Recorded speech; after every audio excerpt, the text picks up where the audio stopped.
안녕하세요. 유튜브 시청자 여러분. 오늘 이 시간에 하나님께서 저를 통하여 구원이 취소될 수 없는 이유에 대하여 은혜를 나누고자 하는 시간을 갖게 되어서 감사하고 기쁘게 생각합니다. 많은 사람들이 교회를 열심히 다니고 성경을 보지만 예수님을 믿어도 죄를 지으면 구원이 취소될 수 있다고 주장하는 사람들을 많이 보게 됩니다. 죄를 지어서 구원이 취소될 수 있다고 주장을 한다면 전 세계 77억 가운데서 구원을 받을 사람이 단 한 명도 존재할 수가 없습니다. 왜냐하면 사람은 죄성을 가진 죄인이기 때문에 생각으로나 마음으로나 누구든지 죄에서 벗어날 수가 없고 하루에도 수십 번 죄를 지을 수가 있기 때문에 예수님 십자가 사랑으로 구원이 영원하다고 주장하지 못한다면 그 누구도 구원을 받을 수 없는 결론이 나옵니다. 마태복음 7장 21절에 보면 나더러 주여 주여 하는 자마다 다 천국에 들어갈 것이 아니요 하늘에 계신 내 아버지의 뜻대로 행하는 자라야 들어가리라. 이 말씀을 근거로 예수님을 잘 믿고 신앙생활 잘 해도 하나님 뜻대로 살지 못하면 지옥에 간다고 하는 사람들이 많이 있습니다. 이것은 예수님 십자가 구속 사역 전에 예수님께서 말씀하신 것입니다. 이 시기에는 하나님 말씀에 순종하여 믿음을 보이면 구원을 받을 수가 있었습니다. 신약 시대에 예수님 말씀에 순종하면 바로 구원을 받는 시기였습니다. 하지만 예수님께서 죽으시고 부활하신 이후에는 예수님의 속죄를 믿어야 구원을 받는 것이 구약시대 구원받는 방식과 다르다는 것입니다. 구약시대든 신약시대이든 믿음으로 구원받는 건 맞습니다. 하지만 구약시대에는 하나님이 명령하시면 그대로 순종할 때 구원을 받았습니다. 예를 들어 모세와 이스라엘 백성이 출애굽할 당시에 홍해 바다가 갈라지면서 그 바다 가운데를 지나갈 때 그들 모두는 구원받은 자가 된 것입니다. 하지만 신약시대 예수님 죽은 이후에는 오직 예수님의 구속 사역을 믿느냐 안 믿느냐가 천국과 지옥의 심판 기준이 되는 것입니다. 로마서 10장 9절에서 10절을 보시면 내가 만일 내 입으로 주 예수님을 시인하고 하나님께서 그분을 죽은 자 가운데서 살리신 것을 내 마음속으로 믿으면 구원을 받으리니 사람이 마음으로 믿어 의에 이르고 입으로 시인하여 구원에 이르느니라. 이 말씀을 통해서도 행위가 아닌 마음으로 믿어 고백할 때 구원을 받는다고 말씀하십니다. 충성 봉사함과 동시에 예수님을 믿어야 구원을 받는 것이 아니라 먼저 마음으로 믿고 고백해야 구원에 이른다고 믿음 구원론을 말씀하고 계십니다. 구원받은 이후에는 그 감사와 기쁨으로 교회를 섬기거나 일상생활 가운데서 복음을 증거하고 자아를 죽이며 십자가를 지는 삶을 사는 것이 구원받은 이후의 성화의 삶이란 것입니다. 구원을 잃지 않기 위해서 성화의 삶을 사는 것이 아니라 구원을 받았기 때문에 감사와 기쁨으로 성화의 삶을 사는 것입니다. 구원을 이룰 수 있다고 주장한다면 날마다 두려움과 불안, 걱정 속에서 살 수밖에 없습니다. 조금만 잘못해도 언젠가는 구원을 이룰 수가 있기 때문입니다. 30년, 40년 신앙생활 잘해도 죽기 전에 조금이라도 죄를 지으면 그 사람의 구원을 이룰 수 있다는 잘못된 결론이 나오는 겁니다. 그런 식으로 어처구니 없게 구원이 쉽게 이룰 수 있다면 차라리 믿지 않는 게 더 나을 정도입니다. 그러므로 구원은 취소될 수가 없고 본인이 취소하고 싶어도 취소될 수도 없고 이룰 수도 없습니다. 구원받은 자는 본인이 지옥에 가고 싶다고 말해도 지옥에 갈 수 없을 정도로 하나님의 무한한 사랑이 크다는 것입니다. 하나님의 사랑이 영원하고 신실하신 사랑이며 가장 위대한 사랑이기 때문에 예수 그리스도의 사랑 안에 들어오면 누구든지 결코 정죄함이 없으며 예수님의 보혈 사랑으로 감싸 있게 되는 것입니다.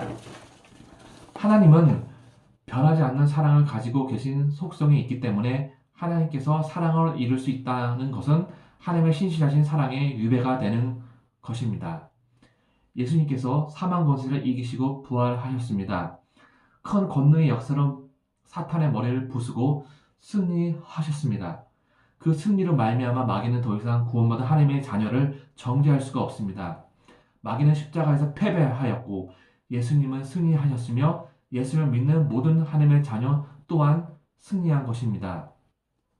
우리의 승리는 영원한 것이며 그 승리는 예수님 안에서 빼앗길 수가 없습니다. 마태복음 16장 18절에 보면 또 내가 내게 이르노니 너는 베드로라 이 반석 위에 내가 내 교회를 세우리니 지옥의 문들이 그것을 이기지 못하리라. 이 말씀을 통해서도 반석 위에 있는 교회들은 지옥의 문을 이길 수가 있다고 말씀하십니다. 구원받았기 때문에 지옥의 문에 들어가는 것이 아니라 천국의 문에 들어가기 때문에 지옥의 문이 천국의 문을 이길 수 없다고 말씀하시는 겁니다. 예수님께서는 용서한 자를 영원히 용서하십니다. 한번 용서했다가 용서 안 했다가 또 용서했다가 용서 안 했다가 변덕스럽게 번복하시는 그런 분이 아니란 말입니다. 에베소서 1장 13절에서 14절을 보면 그 안에서 너희도 진리의 말씀 곧 너희의 구원의 복음을 듣고 그 안에서 또한 믿어 약속의 성령으로 인치심을 받았으니 이는 우리 기업의 보증이 되사 그 얻으신 것을 속량하시고 그의 영광을 찬송하게 하려 하심이라. 이 말씀을 통해서 복음을 믿는 자들은 성령님으로 인치심을 받았기 때문에 천국의 보증이 되었다고 말씀하시는 겁니다. 하나님께서 보증하신다고 하는데 그 누가 보증을 취소할 수 있겠습니까? 그 얻으신 것, 즉 구원받은 자녀를 예수님의 보혈로 깨끗하고 거룩하게 구별하였으므로 그 자녀들은 하나님의 구원의 능력을 찬송하게 되는 것입니다. 에베소서 2장 8절에서 9절을 통해서는 너희가 믿음을 통하여 구원을 받았나니 그것은 너희 자신에게서 난 것이 아니요 하나님의 선물이라 말씀하시고 행위에서 난 것이 아니니 이것을 아무도 자랑하지 못하게 하려 함이라고 말씀하십니다. 믿음도 우리에게서 온 것이 아니라 하나님에게서 온 것이기 때문에 하나님의 선물이며 선물을 받았기 때문에 자신을 자랑하는 것이 아니라 선물을 주는 하나님을 자랑하는 것입니다. 선물을 준 하나님께서 그 선물을 다시 빼앗을 수가 있는지를 생각해 보시기 바랍니다. 선물은 빼앗을 수 없기 때문에 선물인 것입니다. 빼앗을 수 있다면 선물로서의 의미를 상실해 버리기 때문입니다. 에베소서 4장 30절에도 하나님의 거룩한 영을 슬프게 하지 말라. 그분으로 말미암아 너희가 구속의 날까지 봉인되었느니라. 이 말씀을 근거로 믿는 자를 성령으로 봉인하여 우리가 천국에 가든지 휴거가 되든지 구원이 잃지 않도록 단단하게 강하게 봉인하셨다고 말씀하시는 겁니다.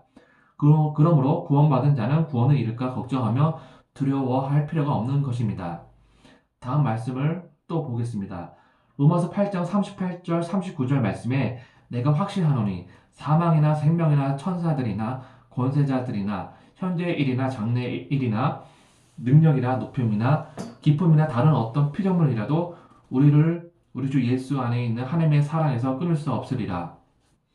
이 말씀에서 예수님의 사랑이 강하신 능력이기 때문에 어떠한 피조물도 예수 안에 있는 자들을 결코 끊을 수 없다고 말씀하십니다. 하나님의 사랑보다 더 큰 사랑이 없고 그 사랑보다 더 위대한 것이 없고 그 사랑보다 강하신 것이 없습니다. 믿는 자들은 예수 그리스도 안에서 사랑의 공동체이며 머리 대신 예수님의 몸된 지체들입니다. 모두가 하나로 이루어진 사랑의 공동체에서 다 한 명도 끊어질 수 없는 영원하신 사랑이기 때문에 우리는 예수님의 사랑을 확신할 수가 있습니다. 요한복음 10장 28절에서 29절을 보시면 내가 그들에게 영생을 주노니 영원히 멸망하지 아니할 것이요 또 그들을 내 손에서 빼앗을 자가 없느니라. 그들을 주신 내 아버지는 만물보다 크심에 아무도 아버지 손에서 빼앗을 수가 없느니라. 이 말씀을 통해서 예수님께서는 영생을 주셨기 때문에 멸망하지 않는다고 말씀하십니다.